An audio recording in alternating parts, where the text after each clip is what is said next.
Hi guys, back for a follow up from yesterday, and this time I'm wearing a shirt. You're welcome.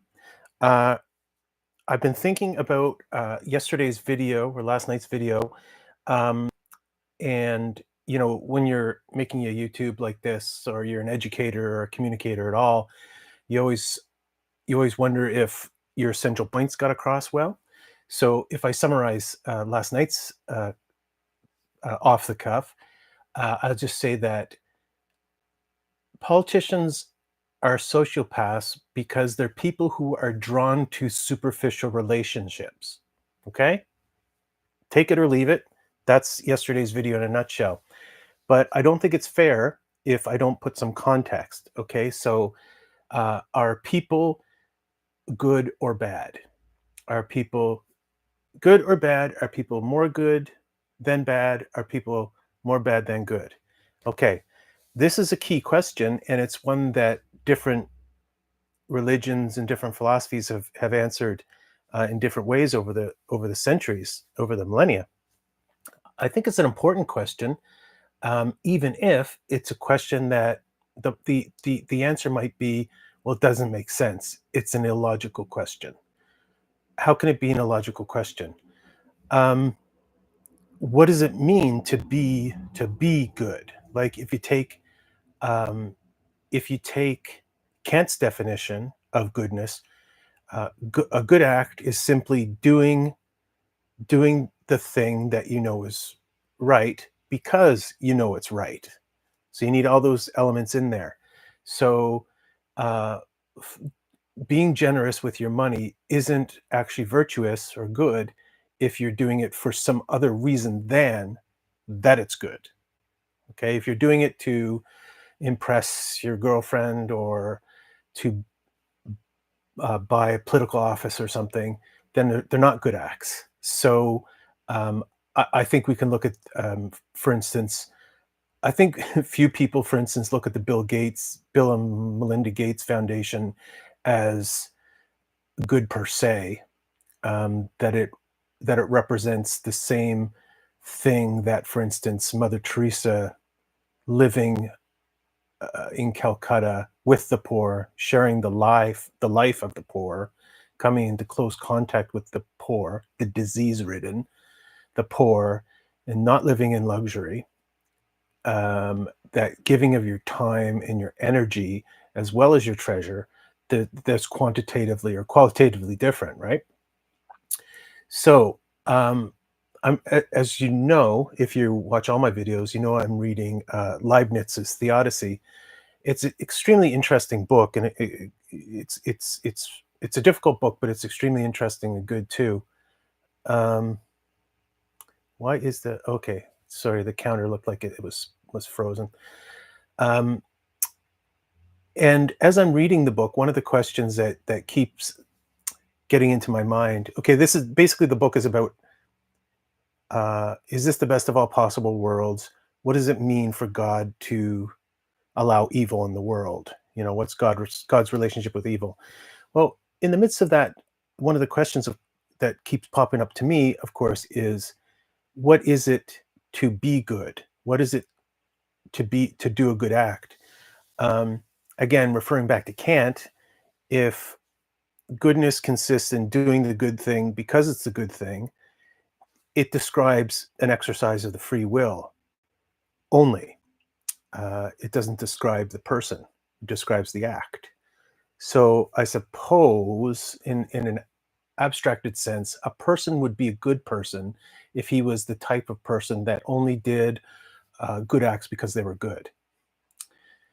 Um, but let's look at it a little bit more closely for a second. What is the doing of the good deed? Is it the handing of the bread to the poor person? Is it the wishing to hand the bread to the good person? Is it wishing in such a way that you wish in such a way that you actually go to the store with your money, buy the bread, go and seek out the poor person to give them the bread. So this was one of the questions I find so fascinating. Saint Augustine dealt with in he examined the Garden of Eden situation many times in like 5 different books. It's super interesting. And one of the questions is, well, when did the first sin take place? When exactly was it? And of course, the answer I think Augustine gave. Now, it's been a couple years since I read, so I'm not sure. And it seems like an answer congruent with Kant, that the sin was in the moment when Eve desired to disobey God. So it wasn't the eating of the apple or touching of the tree or telling Adam to do it or whatever. It was the will to disobey. Okay, so it's the will not to do the right thing because it's the right thing. I can I can vibe with that, but it certainly doesn't eradicate the whole problem of when is a good act done, when is a virtuous act done, um, and in a certain sense, with Kant, it doesn't matter then whether you do the deed or not. So it's as long as you intended it, right? And don't intend something that is impossible to actually fulfill because that's not really intending the thing, um, is it? It's be self-deception, right? So let's talk then about the role of temptation, persuasion, and stuff like that. We know it's clear that there's some correlation between disadvantage and vice. Now, I didn't say poverty and vice, but disadvantage is a more relative term. Like, um, compared to Socrates, I'm extremely I have extreme advantage, um, because I live in the 21st century. I have medicines that he never could even conceive of, and food and all that stuff that even him, this paragon of virtue, had no access to. If I have a toothache, I go to the dentist, I get antibiotics, I get drugs. Uh, Socrates would have to suffer through the toothache, and it's not a good thing. It's not an easy thing.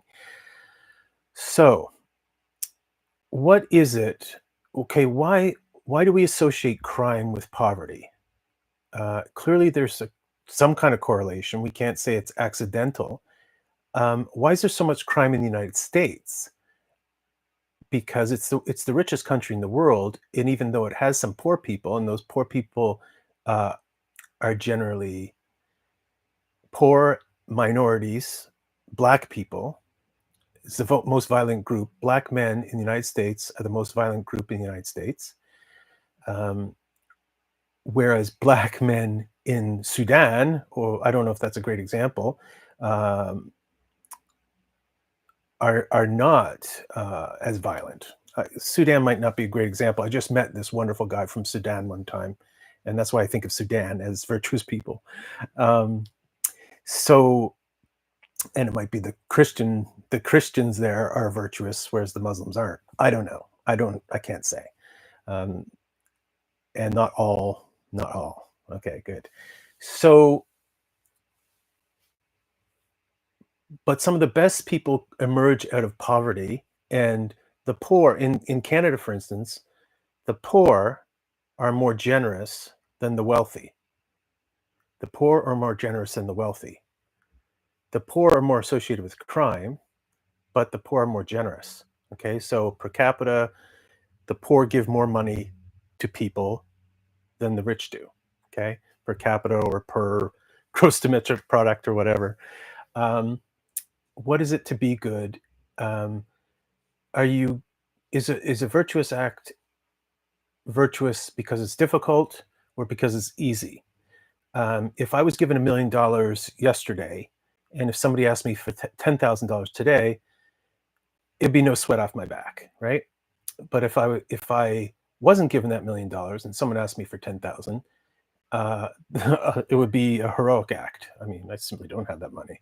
But anyway, so you see what it is. Like, one's a virtuous act of a different caliber than the other. I'm trying to keep these videos to 10 minutes. So what can I say? In a certain sense, to say whether people are good or bad is a very difficult question because we don't know. I don't know what it is to be good or bad. I'll try to follow this up in the future. You know it when you see it. It's kind of like pornography, the judge said. You know it when you see it, or I know it when I see it, but I can't define it.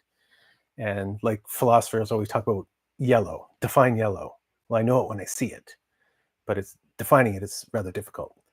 So there's some thoughts sort of off the cuff because yesterday's thoughts, which this is a follow up on, were off the cuff. But these are not off the cuff per se, but they are off the cuff by association. Okay. Thanks, guys. I hope you like these videos. We'll be back soon because they're easy for me to do. Bye.